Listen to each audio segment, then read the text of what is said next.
என்னோடய வாழ்க்கை என்னோடய கையை விட்டு நழுவி போகிற மாதிரி இருக்குது. என்னோடய காதல் எனக்கு பிடிபடவே இல்லை. இதெல்லாம் சரி செய்கிறதுக்கு நான் என்ன செய்யணும்? அப்படின்ற ஒரு தேடலும் ஒரு கேள்வியும் உங்களுக்குள்ளே இருந்துக்கிட்டு இருக்கலாம். நான் ஒரு வேளை இந்த கேள்விக்கும் இந்த தேடலுக்கும் எந்த ஒரு பதிலுமே இல்லை அப்படின்னு சொன்னால் எப்படி இருக்கும்? இப்படி நிறைய மாறுபட்ட, உங்களால் ஏற்றுக்க முடியாத, உங்களை தொந்தரவு செய்யக்கூடிய, ஆனால் ஆழமாக சிந்திக்க தூண்டக்கூடிய கருத்துக்களை பேசினவர் தான் இன்றைக்கி ஆன்மீக கிளர்ச்சியாளர் அப்படின்னு சொல்லப்படக்கூடிய ஓஷோ. ஓஷோவோட நிறைய கருத்துக்கள் எனக்கு ரொம்ப பிடிக்கும். அதுக்கு முக்கியமான காரணம், அதில் பல கருத்துக்களை நம்மளால் ஏற்றுக்க முடியாது. பல கருத்துக்கள் நமக்கு தொந்தரவை கொடுக்கும், ஆழமாக சிந்திக்க தூண்டும். அப்படிப்பட்ட சில முக்கியமான கருத்துக்களை இன்றைக்கி உங்கள் கூட இந்த வீடியோவில் ஷேர் பண்ணிக்க போகிறேன். நம்ம சேனலுக்கு நீங்கள் புதுசாக இருந்தீங்கன்னா, நான் படிக்கிற புக்ஸோட சம்மரிஸ் அப்லோட் பண்ணுவேன். நான் படித்ததுலேயே எனக்கு ரொம்ப பிடிச்ச விஷயத்தை உங்கள் கூட ஷேர் பண்ணிப்பேன். நான் படித்ததுலேயே நல்ல புக்ஸை உங்களுக்கு ரெக்கமெண்ட் பண்ணவும் செய்வேன். அதெல்லாம் உங்களுக்கு பிடிக்கும் அப்படின்னா நம்ம சேனலுக்கு சப்ஸ்கிரைப் பண்ணிவிட்டு பெல் பட்டனை ப்ரெஸ் பண்ணிவிடுங்க.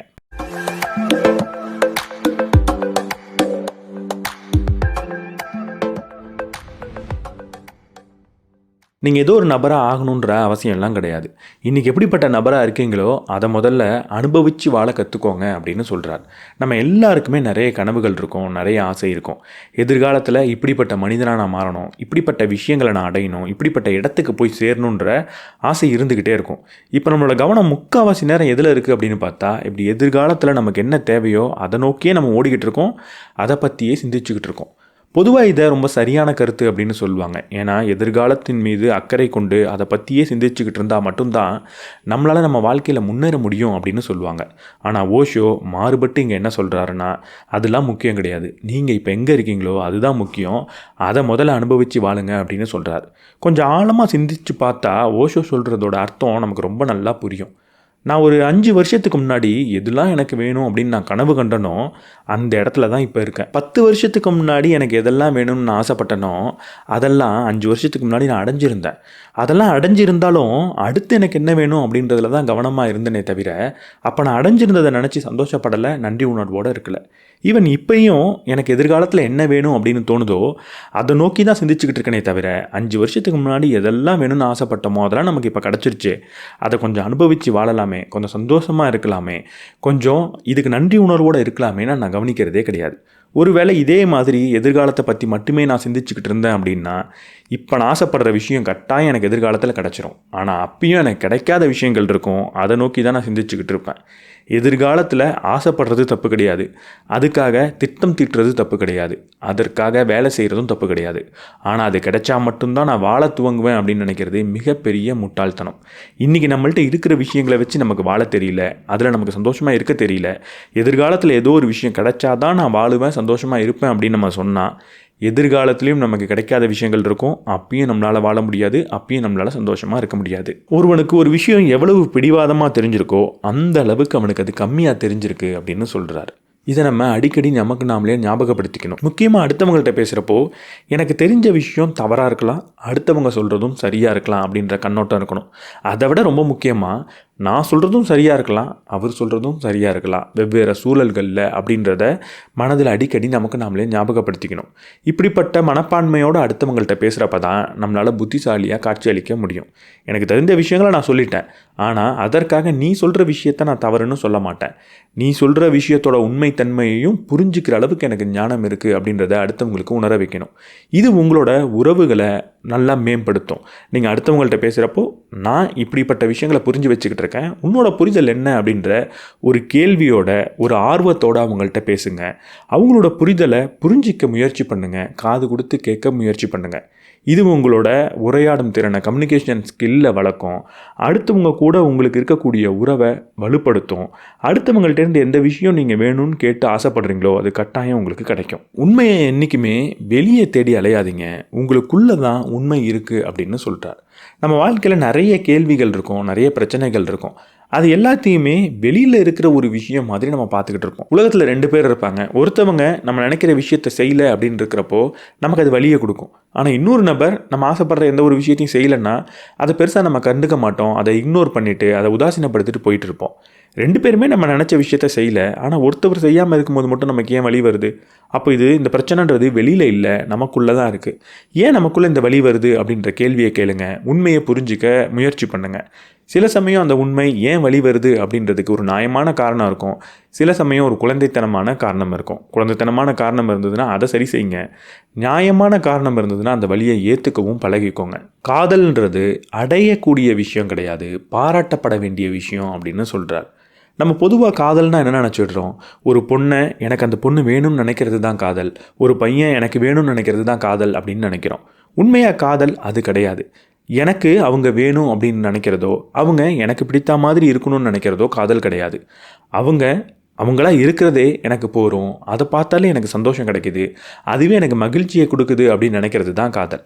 ஒரு நபரை அவங்களா இருக்க விடுறது தான் காதலே தவிர, அவங்கள நமக்கானவங்களா ஏற்றுக்கிறதோ இல்லை நமக்கானவங்களா மாற்றுறதோ காதல் கிடையாது. இன்னொரு இடத்துல அவர் சொல்லியிருப்பார், ஒரு பூவை உங்களுக்கு பிடிச்சிருக்குன்னா அந்த பூவை நீங்கள் நேசிக்கும் போது அந்த பூவை செடியிலேயே இருக்க விடுவீங்க அப்படின்னு சொல்கிறார். ஆனால் அந்த செடியிலேருந்து அந்த பூவை பறித்து உங்கள் கையில் எடுத்துட்டிங்கன்னா அது காதல் கிடையாது, அந்த பூவை நீங்கள் நேசிக்கலை, அந்த பூ மேலே உங்களுக்கு ஒரு வெறி இருக்குது, அதை அடையணும்னு தான் நீங்கள் நினைக்கிறீங்க அப்படின்னு சொல்லுவார். அதே மாதிரி தான் ஒரு நபரை நமக்கு பிடிச்சிருக்கு அப்படின்னா அவராக இருக்க விடணும். அவர் உயிரோடு இருக்கிறதே நமக்கு சந்தோஷத்தை கொடுக்கணும், அவர் சந்தோஷமாக இருக்கிறதே நமக்கும் சந்தோஷத்தை கொடுக்கணும்.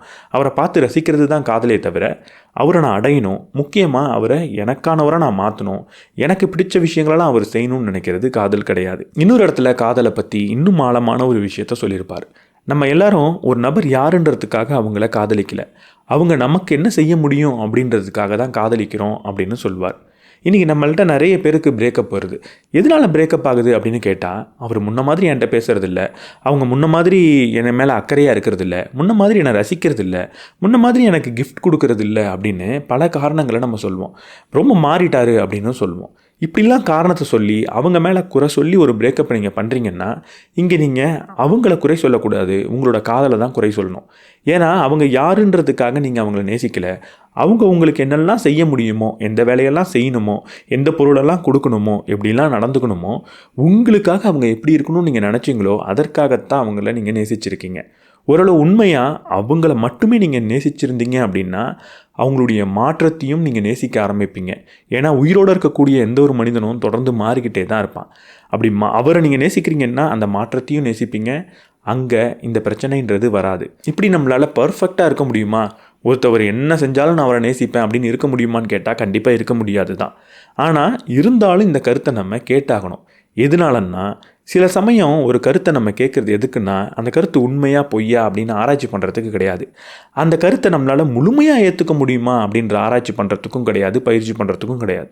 சில சமயம் நம்ம கருத்தை எதற்காக கேட்போம் அப்படின்னா, அந்த கருத்தை நம்புறது மூலியமாக அந்த கருத்தை நம்பாமல் இருக்கிறத விட நம்ம வாழ்க்கை இன்னும் எளிமையானதாக இன்னும் மேம்பட்டதாக மாறும் அப்படின்ற ஒரு காரணத்துக்காகவே, ஒரு கருத்து பயனளிக்கும்ன்றதுக்காகவே அந்த கருத்தை சில சமயம் நம்ம ஏற்றுக்கலாம். ஸோ இதனால் இப்படிப்பட்ட ஒரு புரிதல் உங்கள்கிட்ட இருக்குது. ஒரு நபர் எனக்கு என்ன செய்வார் அப்படின்றத தாண்டி அவராக இருக்கிறதையே நான் நேசிக்கணுன்ற ஒரு கருத்தை நான் தெரிஞ்சு வச்சுக்கிட்டு இருந்தா, அந்த கருத்தை நம்பினா, அந்த கருத்தை ஏற்றுக்கிட்டா, என்னோடய காதல் தேவையில்லாத இடத்துல பிரேக்கப் ஆகாது. அதோட பிரேக்கப் த்ரெஷோல்டு அப்படின்றது அதிகரிக்கும், சகிப்புத்தன்மைன்றது அதிகரிக்கும், அது நமக்கு பயனளிக்கக்கூடியது தான். அதனால் இந்த மாதிரி கருத்தையும் நம்ம கட்டாயம் ஏற்றுக்கிட்டு தான் ஆகணும். காதலில் நம்ம விழும் பொழுது குழந்தையாக இருக்கிறோம், ஆனால் காதலில் வளர வளர முதிர்ச்சி பெற்ற மனிதனாக மாறுறோம். இதை புரிஞ்சுக்கிட்டால் மட்டும்தான் நம்மளால் ஒரு காதலில் சஸ்டைண்டாக இருக்க முடியும், நிலைத்து இருக்க முடியும். நம்ம காதலில் விழும் பொழுது உண்மையாக குழந்தையாக தான் இருக்கிறோம். அவங்க பார்க்க அழகாக இருக்கிறாங்க அப்படின்றதுனாலையோ, இல்லை எனக்கு பிடிச்ச ஏதோ ஒரு விஷயத்தை செஞ்சுட்டாங்க அப்படின்றதுனாலையோ, இல்லை எந்த ஒரு காரணமும் இல்லாமல் அந்த வயதின் காரணமாகவோ அவங்க மேலே காதல் வசப்பட்டுடுறோம். ஸோ வாழ்க்கையை ஒரு புரிதல் இல்லாமல், ஒரு அனலைஸ் பண்ணி பார்க்காம, சில திட்டங்கள் தீட்டாமல் டைரெக்டாக நம்மளோட வாழ்க்கையை மொத்தத்தையும் கொண்டு போய் ஒருத்தவர்கிட்ட கொடுத்துடுறோம், காதலில் விழுந்துடுறோம். கிட்டத்தட்ட ஒரு குழந்தைத்தனம் தான் இது. ஆனால் காதல் போக போக நமக்கு பிடிக்காத விஷயமும் அவங்கள்ட்ட இருக்குது. நமக்கு எந்த விஷயம் அவங்கள்ட்ட பிடிச்சிருந்ததோ கடைசி வரைக்கும் அது அவங்கள்ட்ட இருக்க போகிறதில்ல. சில சமயம் அது மாறவும் செய்யும் அப்படின்றதெல்லாம் நம்ம பார்ப்போம். அந்த சமயத்தில் நம்ம முதிர்ச்சி பெற்றால் மட்டும்தான், அதெல்லாம் நம்ம ஏற்றுக்கிட்டால் மட்டும்தான், இப்படிப்பட்ட மாற்றங்கள்லாம் சகஜம் அப்படின்னு நம்ம புரிஞ்சுக்கிட்டால் மட்டும்தான் அவங்களையும் மாற அனுமதிச்சு, அவங்களையும் தவறு செய்ய அனுமதிச்சு, அவங்களையும் தன்னைத்தானே திருத்திக்கிறதுக்கு பாடத்தை கற்றுக்கலாம் நம்ம அனுமதிச்சா மட்டும்தான் அந்த காதலில் நம்மளால் நிலைச்சு இருக்க முடியும். ஒரு காதலுக்குள்ளே போகிறீங்கன்னா இதை நீங்கள் தெளிவாக புரிஞ்சுக்கிட்டாகணும். போகும்போது ஏதோ ஒரு காரணத்துக்காக குழந்தைத்தனத்தோடு போயிடுவேன். ஆனால் அந்த காதல் கடைசி வரைக்கும் நிலைச்சிருக்கணும்னா நான் ஒரு முதிர்ந்த மனிதனாக மாறிக்கிட்டே வரணும். அதுக்கு அவங்கள புரிஞ்சுக்கணும், அவங்கள தவறு செய்ய அனுமதிக்கணும், ரொம்ப முக்கியமாக அவங்கள மாற அனுமதிக்கணும். எங்கே பயம் முடியுதோ அங்கே தான் வாழ்க்கை துவங்குதுன்னு சொல்கிறார். எங்கே பயம் முடியும்? எதை பார்த்து பயந்தோமோ அதை செய்யும் போது தான் பயம்ன்றது முடியும். ஒரு பொண்ணுக்கிட்ட போய் பேசுகிறதுக்கு எனக்கு பயமாக இருக்குது. எப்போ அந்த பயம் போகும்? அந்த பொண்ணுகிட்ட போய் நான் பேசிட்டேன்னா அதற்கப்புறம் பேசுகிறதுக்கெலாம் எனக்கு பயம் வராது. எந்த செயலை பார்த்து நான் பயப்படுறேனோ அந்த செயலை செய்யும் போது தான் பயன்றது போகும். அப்போ எனக்கு எந்த செயலெல்லாம் பயத்தை கொடுக்குதோ அதெல்லாம் ஒரு தடவை செஞ்சால் தான் என்னால் வாழவே துவங்க முடியும் அப்படின்னு சொல்கிறார். எந்த மாதிரி பயத்தை பற்றி பேசுகிறாரு? தேவையில்லாமல் ஒரு நல்ல செயலை செய்கிறதுக்கே நம்ம பயந்துக்கிட்டு இருப்போம். அந்த பயத்தை பற்றி பேசுகிறாரே தவிர ஒரு தவறு செய்கிறதுக்கு நம்ம பயப்படுறத பற்றி இவருங்க பேசலை. ஒரு நல்ல செயல், இது வாழ்க்கைக்கு பயனளிக்கக்கூடிய செயல், வாழ்க்கையை மாற்றக்கூடிய செயல், ஒரு சாதாரண செயல். ஆனால் அதை செய்கிறதுக்கு நம்ம பயந்துக்கிட்டு இருப்போம். அந்த செயலை செய்யுங்க, அந்த பயம் போகும். அந்த பயம் எப்போ போகுதோ அங்கே தான் நீங்கள் வாழவே துவங்குறீங்க. நீங்கள் எப்படி உணர்றீங்களோ அப்படிப்பட்ட மனிதனாக தான் மாறிட்டு இருக்கீங்க. அதனால் எந்த மாதிரி உணர்ச்சிகள் உங்கள்கிட்ட இருக்கணுன்றதை கவனத்தோடு தேர்ந்தெடுங்க அப்படின்னு சொல்கிறார். ஒரு மனிதன் எப்படிப்பட்டவன்றதை கண்டுபிடிக்கிறதுக்கு ரொம்ப எளிமையான ஒரு விளக்கம் இருக்குது. அவன் எதை பார்த்து சந்தோஷப்படுறான், எதை பார்த்து வருத்தப்படுறான்றதை கண்டுபிடிச்சிங்கன்னா அவன் எப்படிப்பட்ட மனிதன்றதை உங்களால் கண்டுபிடிக்க முடியும். எனக்கு ஒரு பொம்மை கிடச்சிருச்சேன்னு சந்தோஷப்பட்டு என்னோடய பொம்மை உடஞ்சிருச்சேன்னு வருத்தப்பட்டா அவன் ஒரு சின்ன பையன். தனக்கு பிடிச்ச பொண்ணோ பையனோ தன்னோட ஃப்ரெண்ட் ஆகிட்டான்னு சந்தோஷப்பட்டா அவன் ஒரு டீனேஜர். தனக்கு பிறந்த ஒரு குழந்தை சிரிக்கிறத பார்த்து சந்தோஷப்பட்டா அவன் ஒரு நடுத்தர வயதில் இருக்கிறவன். அடுத்தவங்களோட சந்தோஷத்தை பார்த்து சந்தோஷப்பட்டு அடுத்தவங்களோட வருத்தத்துக்கு கொஞ்சம் வருத்தப்பட்டான்னா அவன் ஒரு மாமனிதன். இப்படி எந்த விஷயத்துக்கு நான் சந்தோஷப்படுறேன், எந்த விஷயத்துக்கு வருத்தப்படுறேன்றதை வச்சே நான் யாருன்றதை சொல்லிடலாம். அதற்காக நீங்கள் மாமனிதனாக தான் இருக்கணுன்ற அவசியம்லாம் கிடையாது. அதை நான் இங்கே சொல்ல வரல. நீங்கள் எப்படிப்பட்ட மனிதனாக ஆகணுன்ற முடிவை வச்சுருக்கீங்களோ அவங்க எதுக்கு சந்தோஷப்படணும், எதுக்கு வருத்தப்படணுன்றதை கவனிங்க. அதுக்கு மட்டுமே நீங்கள் சந்தோஷப்படுங்க. தேவையில்லாத விஷயத்துக்கு சந்தோஷப்படாதீங்க, தேவையில்லாத விஷயத்துக்கு வருத்தப்படாதீங்க.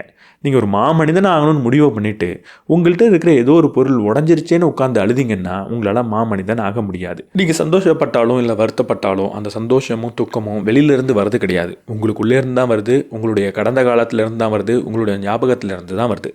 அதனால் அடுத்தவங்க மேலே என்னோட சந்தோஷத்துக்கு என்னோட துக்கத்துக்கு நீ தான் காரணன்ற பழியை போடாதீங்க அப்படின்னு சொல்கிறார். நான் முதல்ல சொன்ன மாதிரி ஒரு உள்நோக்கிய பார்வையை வளர்த்துக்கோங்க. அவர் ஏன் என்ன வருத்தப்பட வைக்கிறாருன்ற கேள்வியை கேட்காம அவரோட செயல் எனக்கு ஏன் வருத்தத்தை கொடுக்குதுன்னு கேட்டு பாருங்கள். அப்போ ஒரு விஷயத்தை புரிஞ்சுப்பீங்க. அவர் செய்கிற செயல் எனக்கு வருத்தத்தை கொடுக்கவே இல்லை. ஒரு கட்டத்தில் அவர் எனக்கு தெரியாத ஒரு நபராக தான் இருந்தார். கொஞ்ச நாளுக்கு முன்னாடி தான் அவர் யாருன்றதே நான் தெரிஞ்சுக்கிட்டேன். அவரை முதல் முறையாக நான் பார்த்துருப்பேன். அதற்கு முன்னாடி அவரை நான் பார்க்காம தான் இருந்தேன். அவரை பார்க்காம இருக்கிறப்போ அவர் இப்படி நடந்துக்கிட்டு இருந்திருந்தாருன்னா எனக்கு அது வருத்தத்தை கொடுத்துருக்காது. ஆனால் இன்றைக்கி இவர் இப்படி நடந்துக்கிறது எனக்கு வருத்தத்தை கொடுக்குது.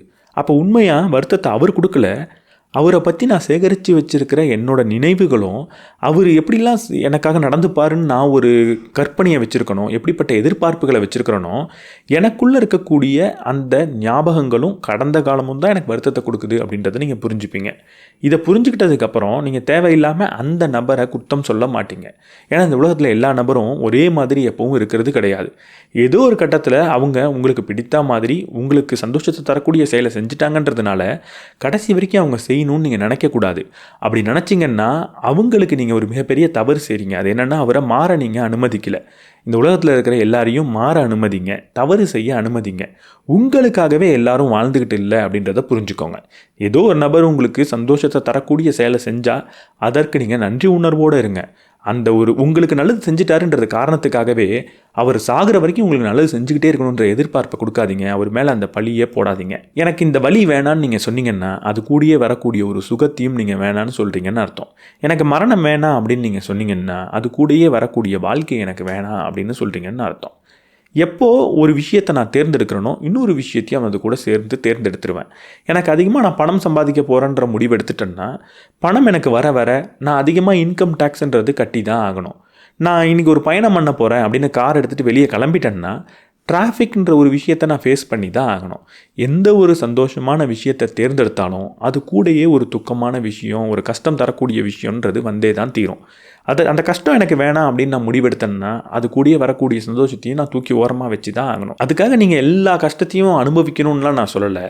எந்த சந்தோஷம் உங்களுக்கு வேணுமோ அது கூடயே வரக்கூடிய கஷ்டம் ஒன்று இருக்கும், அதை நீங்கள் அனுபவிச்சாகணும். இல்லை எனக்கு அந்த கஷ்டம் ரொம்ப வலியை தருது, எனக்கு வேணான்ற முடிவெடுத்துட்டிங்கன்னா அது கூடயே வரக்கூடிய சந்தோஷத்தையும் நீங்கள் மறக்க தயாராக இருக்கணும். எனக்கு இந்த கஷ்டம் வேணாம் ஆனால் சந்தோஷம் மட்டும் வேணும் அப்படின்னு நினச்சிங்கன்னா அங்கே தான் மிகப்பெரிய குழப்பம் உண்டாகும். உங்களுக்கு ஒரு தீரா பிரச்சனையாக அது மனதுக்குள்ளே இருந்துக்கிட்டே இருக்கும். மரணத்துக்கு அப்புறம் வாழ்க்கை எப்படி இருக்கும்?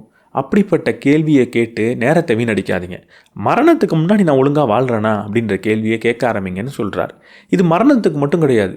ஏதோ ஒரு நிகழ்வு நடந்ததுக்கப்புறம் என் வாழ்க்கை எப்படி இருக்குன்ற கற்பனையில் நீங்கள் ஈடுபட்டுக்கிட்டே இருந்தீங்கன்னா அந்த கற்பனை செய்யக்கூடிய நேரத்தில் இப்போ இருக்கக்கூடிய வாழ்க்கையை வாழாமல் இருக்கிறீங்கன்றதை புரிஞ்சுக்கோங்க.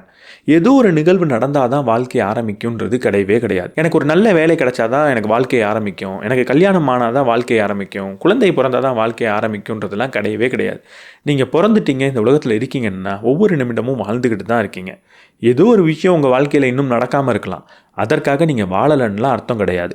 அது நடந்ததுக்கப்புறம் சந்தோஷம் அதிகமாக கூட இருக்கலாம், அதற்காக இப்போ சந்தோஷமாக இருக்கக்கூடாதுன்ற எந்த ஒரு கட்டாயமும் கிடையாது. நிகழ்காலத்தில் சந்தோஷமாக இருங்க, இதுதான் வாழ்க்கை, இதை ரசித்து வாழுங்க. உங்களுக்கு கிடைக்காத விஷயன்றது இருக்கட்டும், தப்பு கிடையாது. அதற்காக திட்டம் திட்டுங்க, வேலை செய்யுங்க, பிரச்சனை கிடையாது. அது நடந்தால் தான் வாழ்வேன்னு ஒரு பிடிவாதத்தோடு இருக்காதீங்க. இந்த உலகத்தில் பிறக்கிற ஒவ்வொரு நபரும் ஏதோ ஒரு காரணத்தோடு தான் பிறக்கிறாங்க. ஏதோ ஒரு வேலையை செஞ்சு முடிக்கிறதுக்காக தான் பிறக்கிறாங்க. ஏதோ ஒரு கருத்தை சொல்லிட்டு போகிறதுக்காக தான் பிறக்கிறாங்க. நீங்கள் தற்செயலாலலாம் பிறக்கலை. இந்த பிரபஞ்சத்துக்கு நீங்கள் தேவை. நீங்கள் இல்லை அப்படின்னா இந்த பிரபஞ்சத்தில் ஒரு குறைபாடு இருக்கும், ஒரு வெற்றிடம்ன்றது கட்டாயம் இருக்கும். அடுத்தவங்க மாதிரி இருக்கணும் அப்படின்னு ஆசைப்படாதீங்க. அவங்கள மாதிரி இருக்கிறதுக்கு அவங்க இருக்காங்க, நீங்கள் நீங்களாக இருங்க அப்படின்னு சொல்கிறார். நம்மளோட யூனிக்னஸ், நம்மளோட தனித்தன்மையை பற்றி ரொம்ப அழகாக இவர் சொல்கிறார். உங்களோட தனித்தன்மையை நீங்கள் பாராட்ட கற்றுக்கிட்டால் மட்டும்தான் உங்கள் வாழ்க்கையை நீங்கள் வாழ்கிறதா அர்த்தம். அடுத்தவங்க எப்படி சொல்கிறாங்களோ அப்படி நீங்கள் இருக்கணுன்ற அவசியம் கிடையாது. இல்லை உங்களுக்கு பிடிச்ச ஒரு நபர் இருப்பார், ரோல் மாடல் இருப்பார், அவரை மாதிரியே நீங்கள் ஒரு செயலை செய்யணுன்ற அவசியம் கிடையாது. அவர் செய்கிற செயலை நீங்கள் செய்யலாம், ஆனால் அவரை மாதிரியே செய்யணுன்ற அவசியம் கிடையாது. உங்களுக்கு அந்த செயலை எப்படி செய்யணும்னு தோணுதோ அப்படி செய்யுங்க. ஒரு வேளை ஏதோ ஒரு நபரை பார்க்குறீங்க, அவர் செய்கிற செயல் உங்களுக்கு ரொம்ப பிடிச்சிருக்கு, அவரோட வேலை உங்களுக்கு ரொம்ப பிடிச்சிருக்கு, அவரை மாதிரியே எனக்கு வேலை செய்யணும் அப்படின்னு தோணுதுன்னா தயவு செஞ்சு அந்த வேலையை செய்யாதீங்க. உங்களுக்கு பிடிச்ச நபர் ஒரு வேலையை செய்கிறாரு, ஆனால் அவர் செய்கிற வேலை எனக்கு அவ்வளவா பிடிக்கல, அவர் ஒரு வேலை இப்படி செஞ்சுருக்கலாமே அப்படின்னு ஒரு மாறுபட்ட கருத்து இருந்தால் மட்டும் அந்த வேலையை செய்யுங்க. ஏற்கனவே ஒரு நபர் செய்கிறது உங்களுக்கு பிடிச்சிருந்ததுன்னா அவரே அதை செஞ்சிடலாம். அவர் செய்கிறது எனக்கு ஏதோ ஒரு குறையோடு இருக்குது, அதை வேறு விதமாக செய்யலான்னு எனக்கு தோணுது அப்படின்னு தோணுனா மட்டும்தான் நீங்கள் செய்யணும்.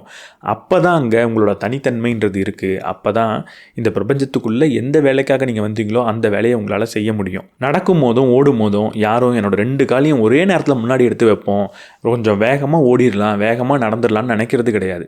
ஒரு காலை தான் ஒரு தடவை முன்னாடி எடுத்து வைக்கணும் அப்படின்றது தெரிஞ்சே இருக்குது. அதே மாதிரி தான் வாழ்க்கையிலையும் ஒரே நேரத்தில் எல்லாத்தையும் செய்யணும் அப்படின்லாம் நினைக்காதீங்க. ரொம்ப வேகமாக போகணுன்ற அவசியமும் கிடையாது. பொறுமையாக ஒரு அடியாக எடுத்து வைங்க, சின்ன சின்ன அடியாக எடுத்து வைங்க. இங்கே யாரும் உங்களை இவ்வளவு வேகமாக போகணும், இவ்வளவு தூரம் நீங்கள் போகணும்னு சொல்கிறதுக்கு கிடையாது. எவ்வளவு தூரம் போகணுன்றது உங்களோட பொறுப்பு, எவ்வளவு வேகமாக போகணும் அப்படின்றதும் உங்களோட திறமை தான். நீங்கள் பொறுமையாக போனால் அதை குறை சொல்கிறதுக்கு இங்கே யாரும் கிடையாது. தொடர்ந்து நீங்கள் போய்கிட்டே இருக்கணும், அவ்வளவு தான். இந்த உலகத்துக்குள்ளே ஒரு மிகப்பெரிய கிளர்ச்சியை கொண்டு வரணும், நான் ஒரு புரட்சி பண்ணணும் அப்படின்னு ஆசைப்பட்டீங்கன்னா வேறு எதுவும் செய்ய வேணாம், கொஞ்சம் படைப்பாற்றலோடு இருங்க. படைப்பாற்றல்னா கிரியேட்டிவிட்டி. இந்த கிரியேட்டிவிட்டினா என்னது? கிரியேட்டிவிட்டினா இதுதான் அப்படின்னு சொல்லியிருக்காங்கல்ல, அதெல்லாம் இல்லாமல் வேறு ஏதோ ஒன்று செய்கிறது தான் கிரியேட்டிவிட்டி. இந்த கிரியேட்டிவிட்டியாக நீங்கள் யோசிக்கணும், இந்த படைப்பாற்றலோடு இருக்கணும் அப்படின்னா முதல்ல நீங்களாக இருக்கணும். உங்களுக்கு என்ன தோணுதோ அதை நீங்கள் செய்யும் போது மட்டும்தான் ஒரு புதிய படைப்பை உங்களால் உருவாக்க முடியும். அடுத்தவங்க சொல்லியிருக்காங்க அதை அப்படியே செய்வோன்னு நினச்சா அது புதிய படைப்பே கிடையாது, அது கிரியேட்டிவிட்டியே கிடையாது. அது ஏற்கனவே ஒரு நபர் செஞ்ச ஒரு செயல் தான். உங்களுக்கு ஒரு செயலை எப்படி செய்யணும்னு தோணுதோ அது சரியானது அப்படின்னு நம்பி அது நல்லா வரும்னு நம்பிக்கையோடு நீங்கள் செய்யும் போது தான் அங்கே கிரியேட்டிவிட்டின்றது வருது. இந்த கிரியேட்டிவிட்டினா என்ன? இன்னொரு இடத்துல இவர் சொல்கிறாரு, கிரியேட்டிவிட்டி அப்படின்னா வாழ்க்கையை ரசித்து வாழ்கிறது தான் அப்படின்னு சொல்கிறார். நீங்கள் வாழ்க்கையில் க்ரியேட்டிவாக இருக்கணும்னா கொஞ்சம் அமைதியாக உட்கார்ந்து வாழ்க்கையை ரசிக்க தெரிஞ்சால் மட்டும்தான் உங்களால் க்ரியேட்டிவாக இருக்க முடியும். இந்த க்ரியேட்டிவிட்டி 2 இடத்துல மட்டும்தான் தோன்றும். ஒன்று நீங்கள் தூங்கும் போது, இன்னொன்று அமைதியாக இருக்கும் போது. தூங்கும்போது நீங்கள் சேகரித்து வச்சுருந்த தகவல் எல்லாம் ஒன்றோடு ஒன்று சேர்ந்து உங்களுக்கு ஒரு புதிய தகவல் கனவு மூலியமாக கிடைக்கும். ஆனால் அந்த தகவல் தூங்கும்போது மட்டும்தான் உங்கள் கூட இருக்கும், விழிச்சிருக்கும் போது இருக்காது. விழித்திருக்கும் போது அந்த தகவல் உங்கள் கைக்கு வந்து சேரணும் அப்படின்னா ரொம்ப ஸ்ட்ரெஸ்டாக அங்கேயும் இங்கேயும் ஓடாமல் கொஞ்சம் அமைதியாக உட்காந்து வாழ்க்கையை ரசிக்க செய்யணும். இப்போ நான் சொன்னது ஏதோ ஒரு தத்துவம் மாதிரி உங்களுக்கு தோணலாம், ஏதோ ஒரு கற்பனை மாதிரி உங்களுக்கு தோணலாம். ஆனால் இது கற்பனை கிடையாது, இதுக்கு நிறைய சயின்டிஃபிக் எவிடன்ஸ் இருக்குது. அடுத்து வரப்போகிற சில காணொலியில் நம்ம தூக்கத்தை பற்றி பேசுவோம், கனவை பற்றி பேசுவோம்.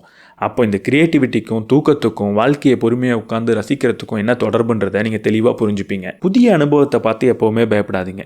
இந்த புதிய அனுபவங்கள் தான் உங்கள் வாழ்க்கையில் உங்களை முதிர்ச்சியான மனிதனாக மாற்றும் அப்படின்னு சொல்கிறார். எனக்கு புதுசாக ஒரு வேலையை மாற்றிட்டு போகணும், ஒரு வேறு ஊரில் போய் வாழ ஆரம்பிக்கணும், இல்லை ஒரு புதிய நபரை நண்பராக மாற்றிக்கணும் அப்படின்னு நினைக்கும் போதெல்லாம் ஒரு பயம்ன்றது வரதான் செய்யும். ரொம்ப இயற்கையான பயம் இது. ஏன்னா நம்ம எந்த இடத்துல இருக்கோமோ அங்கே தான் கம்ஃபர்ட்டாக இருப்போம், அங்கே ஆபத்து இல்லைன்றது நமக்கு தெரியும். ஆனால் புதிய இடத்துக்கு போகிறப்போ அங்கே கம்ஃபர்ட் இருக்காது, ஆபத்து இருக்கலான்ற ஒரு நமக்கு புரியாத ஒரு விஷயன்றது இருக்கும், நமக்கு தெரியாத ஒரு விஷயம் இருக்கும், ஒரு தீர்மானமற்ற ஒரு விஷயமும் அங்கே இருக்கும். அதனால் நமக்கு பயம்ன்றது வர்றது சகஜம். ஆனால் அதை பார்த்து நீங்கள் பயப்படாதீங்க. இப்படி தீர்மானமற்ற புதிய விஷயங்கள், புதிய அனுபவங்கள் தான் உங்கள் வாழ்க்கையில் உங்களை முதிர்ந்த மனிதனாக மாற்றப் போகுது. அதனால் அடுத்த தடவை எப்போல்லாம் இந்த பயம் வருதோ அப்போல்லாம் இதை ஞாபகப்படுத்திக்கோங்க. இந்த அனுபவத்தை நான் கடக்கும்பொழுது என் வாழ்க்கையில் இன்னும் ஒரு அடி மேலே போயிருப்பேன், இன்னும் ஒரு முதிர்ச்சியை பெற்றிருப்பேன் அப்படின்னு நினைங்க. அப்படி நினைக்கும் போதே உங்களால் அந்த பயத்தை ஈஸியாக போக்கிக்க முடியும். காதலில் ஏதோ ஒரு விஷயத்தை நீங்கள் கற்றுக்கணுன்னு ஆசைப்பட்டீங்கன்னா அடுத்தவங்களை நம்புறது எப்படின்றத கற்றுக்கோங்க. உங்களோட காதலனையோ காதலியையோ நம்பினா மட்டும்தான் அந்த காதலில் உங்களால் நிம்மதியாக இருக்க முடியும். நீங்கள் நம்புறதோட அர்த்தம் என்னென்னா அவங்க தவறே செய்ய மாட்டாங்கன்றதுக்காக கிடையாது, அவங்க உங்களை ஏமாற்றவே மாட்டாங்க அப்படின்றதுக்காக கிடையாது. நீங்கள் நம்புறதோட முக்கியமான காரணம் நம்பினா மட்டும்தான் அந்த நேரத்தில் உங்களால் நிம்மதியாக இருக்க முடியும், அந்த காதலில் உங்களால் சந்தோஷமாக இருக்க முடியுன்றதுக்காக தான். அதனால் உங்களோட நம்பிக்கையை யாராலையும் எப்பயுமே உடைக்கவே முடியாது. ஏன்னா நம்பினதோட நோக்கம் நீங்கள் நிம்மதியாக இருக்கணுன்றதுக்காக தானே தவிர அவங்க ஏமாற்றக்கூடாதுன்றதுக்காக கிடையாது.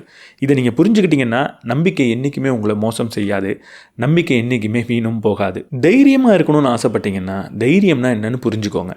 தைரியம்னா என்ன? தைரியம்னா எதுவும் கிடையாது, நமக்கு தெரியாத தீர்மானமற்ற விஷயங்களை நேசிக்கக்கூடிய பண்பு தான் தைரியம்.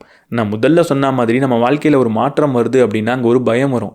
அந்த மாற்றம் தீர்மானமற்ற விஷயங்கள் நிறைய நமக்கு கொண்டு வருமோ, நமக்கு தெரியாத நமக்கு புதிய விஷயங்களை நிறைய கொண்டு வந்துருமோன்ற ஒரு பயம் வரும். இப்படி தீர்மானமற்ற நமக்கு தெரியாத புதிய விஷயங்களை நேசிக்க கற்றுக்கிட்டிங்கன்னா தைரியம்ன்றது அங்கே தானாக வரும். அதுதான் தைரியமும் கூட. நட்சத்திரங்களில் நீங்கள் பார்க்கணுன்னா ஒரு வித இருட்டு தேவை அப்படின்னு சொல்கிறார். எனக்கு ரொம்ப ரொம்ப பிடிச்ச ஒரு கருத்து இது. நான் இதை எப்படி பார்ப்பேன் அப்படின்னா, எப்பெல்லாம் இருட்டு வருதோ அப்போல்லாம் கட்டாயம் நட்சத்திரத்தை தேடுங்க அப்படின்னு நான் சொல்லுவேன். நான் இதை ஸ்டாயிக் ஃபிலாசபிலேருந்து கற்றுக்கிட்ட ஒரு விஷயம், தொடர்ந்து நான் என் வாழ்க்கையில் கடைப்பிடிக்கணும்னு நினைக்கிற ஒரு விஷயம். மார்க்கஸ் எரிலியஸ் சொன்ன ஒரு விஷயம் பல இடங்களில் நான் சொல்லியிருக்கேன். நீங்கள் செய்யும் செயலுக்கு வரக்கூடிய தடைகளே உங்கள் செயலை முன்னேற்றுகின்றன. நீங்கள் செல்லும் பாதையில் வரக்கூடிய தடங்கல்களே உங்கள் பாதையாக மாறுகின்றன அப்படின்னு அவர் சொல்கிறாரு. நம்ம போகிற பாதையில் வரக்கூடிய தடையை உடைச்செறிஞ்சிட்டு முன்னேறுங்கன்னு அவர் சொல்லலை, அந்த தடையவே பாதையாக மாற்றிக்கோங்க அப்படின்னு அவர் சொல்கிறார். எப்பெல்லாம் உங்கள் வாழ்க்கையில் ஒரு தடை வருதோ இந்த தடையை தாண்டி போகிறது எப்படின்னு யோசிக்கிறது ஒரு விஷயம். ஆனால் அதை விட மேம்பட்ட விஷயம் என்னென்னா அந்த தடையவே எப்படி பயன்படுத்திக்கிறதுன்னு யோசிக்கிறது. இருட்டாகிறப்போ இருட்டை பயன்படுத்திக்கோங்க, நட்சத்திரத்தை தேடுங்க. இதை நான் தொடர்ந்து என் வாழ்க்கையில் கடைப்பிடிக்க நினைக்கிறேன். உதாரணத்துக்கு போன வருஷம் வரைக்கும் என் வீட்டில் உட்கார்ந்து ரொம்ப கம்ஃபர்ட்டாக நான் வீடியோ ஷூட் பண்ணிகிட்டு இருந்தேன். எப்போ வேணுனாலும் என்னால் ஷூட் பண்ண முடியும். திடீர்னு இந்த வருஷம் ஃபுல்லாக நான் என் வீட்லேயே இருக்க மாட்டேன், ஹோட்டலில் ட்ராவல் பண்ணிக்கிட்டே தான் இருப்பேன் அப்படின்றது எனக்கு தெரிய வந்துச்சு. அப்போ எடுத்த உடனே எனக்கு பயமாக தான் இருந்தது. ஹோட்டலுக்கு போனால் லைட் இருக்காது, எப்படி நம்ம வீடியோ எடுப்போம், அங்கே வீடியோ எடுக்க முடியாது, அங்கே கம்ஃபர்ட்டாக இருக்காது அப்படின்னு நான் நினச்சிக்கிட்டே இருந்தேன். அப்போ கொஞ்சம் நேரத்துக்கு அப்புறம் யோசித்தா இதே விஷயந்தான். ஹோட்டலுக்கு போனால் அதை நான் எப்படி பயன்படுத்திக்கிறது அப்படின்னு யோசித்தேன். இங்கே இல்லாத விஷயங்களை விடுவோம், இருக்கிற விஷயத்தை பயன்படுத்திப்போம், இங்கே இருக்கிறதே பேக்ரவுண்டாக யூஸ் பண்ணுவோம், இதுலேயே வீடியோ எடுப்போம் அப்படின்னு நினச்சேன். இன்றைக்கி உங்களுக்கு தெரியும், இந்த வருஷம் என்னோடய சேனல் நல்லாவே க்ரோ ஆனது. இப்படி ஒரு தடை வந்ததுக்கப்புறம் அந்த தடையில் இன்னும் கடினமாக நீங்கள் உழைச்சிங்கன்னா அது உங்களை அடுத்த அடிக்கு கொண்டு போகும். வாழ்க்கையை மதிக்க கற்றுக்கோங்க, வாழ்க்கைக்கு நன்றி உணர்வோடு இருங்க. வாழ்க்கையை விட ஒரு மிகப்பெரிய விஷயம் கிடையவே கிடையாது. வாழ்க்கைன்னா என்ன? நான் உயிரோடு இருக்கிறதுக்கு ஒரு மதிப்பை நான் கொடுத்துக்கணும். நான் உயிரோடு இருக்கிறதுக்கு எனக்கு நானே நான் நன்றி உணர்வை சொல்லணும்.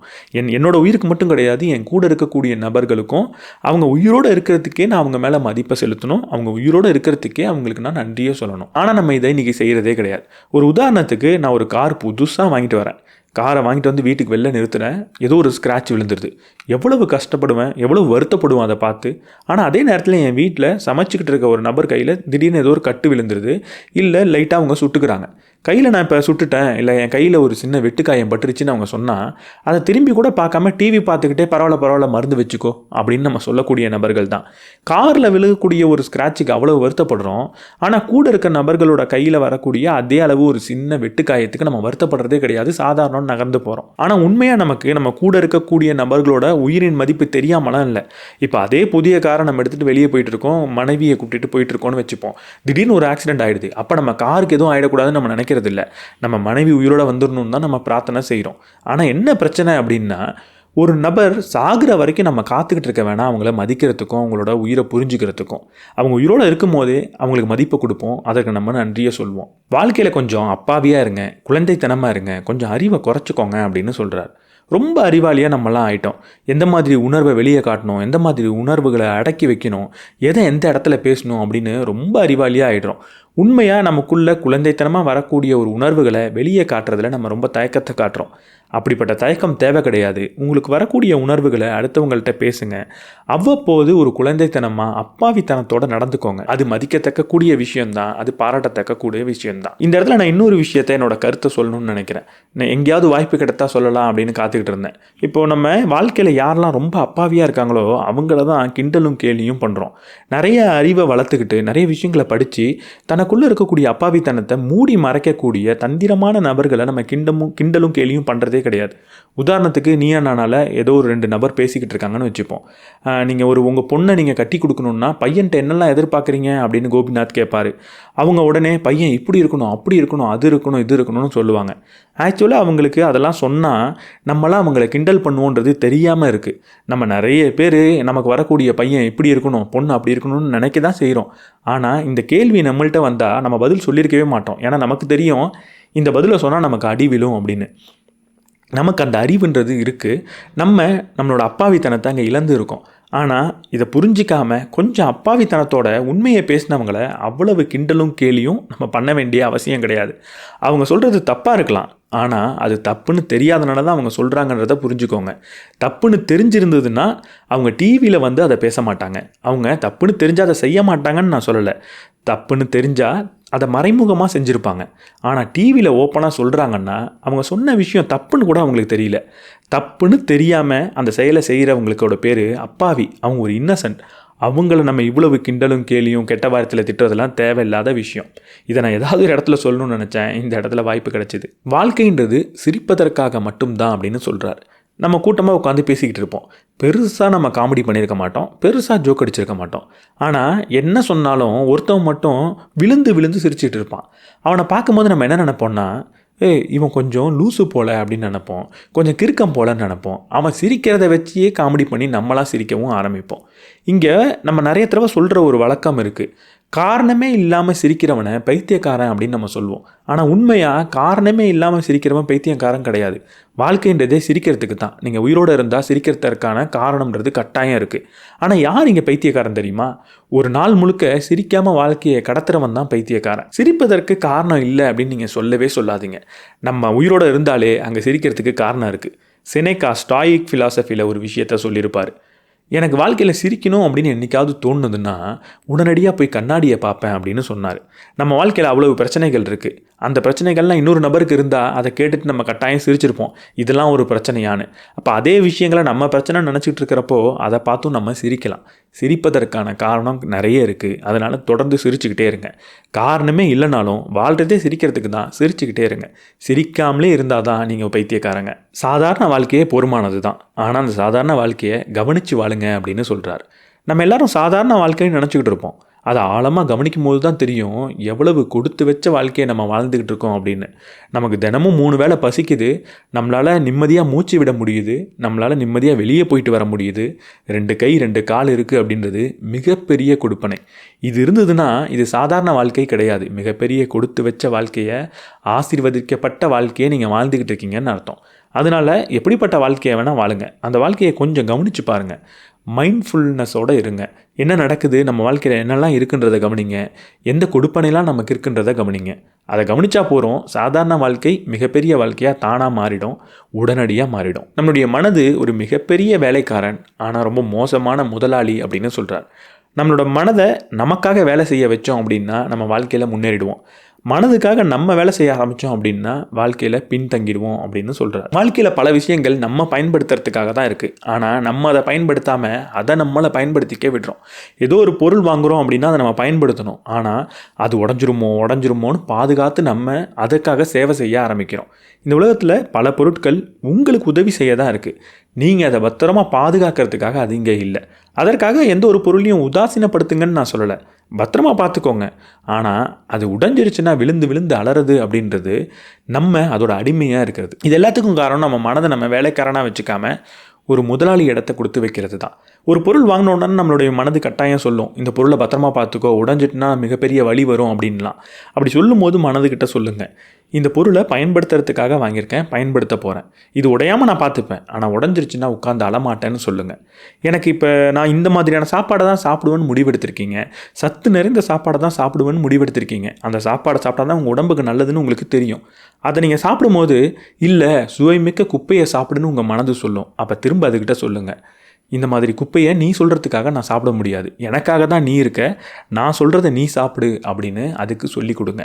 உங்களுடைய மனதை இப்படி கட்டளையிட்டு உங்களுடைய வேலைக்காரனாக வச்சுக்கிட்டிங்கன்னா வாழ்க்கையில் நீங்கள் எதை ஆசைப்பட்டாலும் அதை உங்களால் செய்ய முடியும். இந்த விஷயங்களை தான் இன்றைக்கி உங்களோட ஷேர் பண்ணிக்கணும்னு நினச்சேன். கட்டாயம் கமெண்ட் செக்ஷனில் நான் சொன்ன கருத்தில் எந்த கருத்தை உங்களால் ஏற்றுக்க முடியல, எந்த கருத்து உங்களுக்கு தொந்தரவு கொடுத்ததுன்றதை சொல்லுங்கள். அதன் மூலியமாக நான் சொன்னதை சரியாக சொல்லியிருக்கேன்னா அப்படின்றத நான் புரிஞ்சுப்பேன். இந்த வீடியோ பற்றி என்ன நினைக்கிறீங்கன்றதையும் கமெண்ட் செக்ஷனில் சொல்லுங்கள். இந்த வீடியோ உங்களுக்கு பிடிச்சிருந்ததுன்னா லைக் பண்ணிவிட்டு உங்கள் நண்பர்களோட ஷேர் பண்ணுங்கள். நம்ம சேனலுக்கு நீங்கள் புதுசாக இருந்தீங்கன்னா சப்ஸ்கிரைப் பண்ணிவிட்டு பெல் பட்டனை ப்ரெஸ் பண்ணிவிடுங்க.